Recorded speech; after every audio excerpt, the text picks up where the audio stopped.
Sachal news net work کی videos میں خوش آمدید۔ ناظرین، ویڈیو سے متعلق اپنی قیمتی رائے کا اظہار کمنٹ باکس میں ضرور کریں اور چینل کو سبسکرائب کریں۔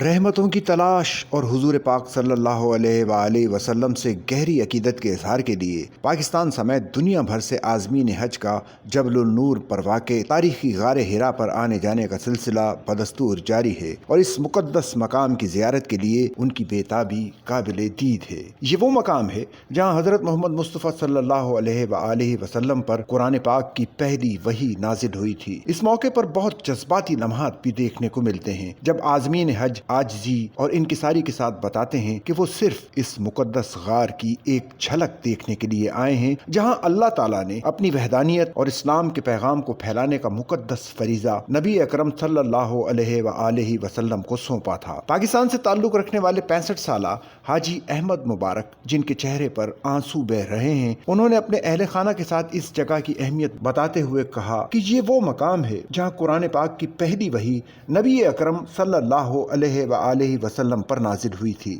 بنگلہ دیش سے تعلق رکھنے والے ایک اور حاجی حذیفہ بلال نے بتایا کہ جبل النور کی چوٹی تک پہنچنے میں انہیں 1 گھنٹے سے زیادہ کا وقت لگا۔ وہ مکہ مکرمہ کے آس پاس کے پہاڑوں اور وادیوں کے خوبصورت نظارے سے بے حد متاثر ہوئے۔ پہاڑ کی چوٹی پر ٹھنڈی ہوا نے توانائی اور طاقت کا احساس فراہم کیا، جس سے اس کو غار تک جانے والے ناہموار اور تنگ راستے پر جانے میں مدد ملی، جہاں حضور صلی اللہ علیہ وآلہ وسلم نے اپنے آپ کو عبادات کے لیے وقف کیا تھا۔ درود شریف اور اللہ اکبر کا ورد کرتے ہوئے عازمین ایک دوسرے کو آگے بڑھنے کی ترغیب دیتے ہوئے، یہ جانتے ہوئے کہ ایسا لمحہ شاید ان کی زندگی میں دوبارہ کبھی نہیں آئے گا۔ یہ بات قابل ذکر ہے کہ جبل النور مسجد الحرام کے شمال مشرق میں واقع ہے، جہاں نبی اکرم صلی اللہ علیہ وآلہ وسلم نے وحی سے پہلے عبادت اور ریاضت میں اپنا وقت گزارا تھا۔ اس غار کے اندر ایک چھوٹا سا دریچہ ہے جس سے کعبہ اور مسجد الحرام نظر آتی ہے۔ اس غار کی لمبائی تقریباً 3.7 میٹر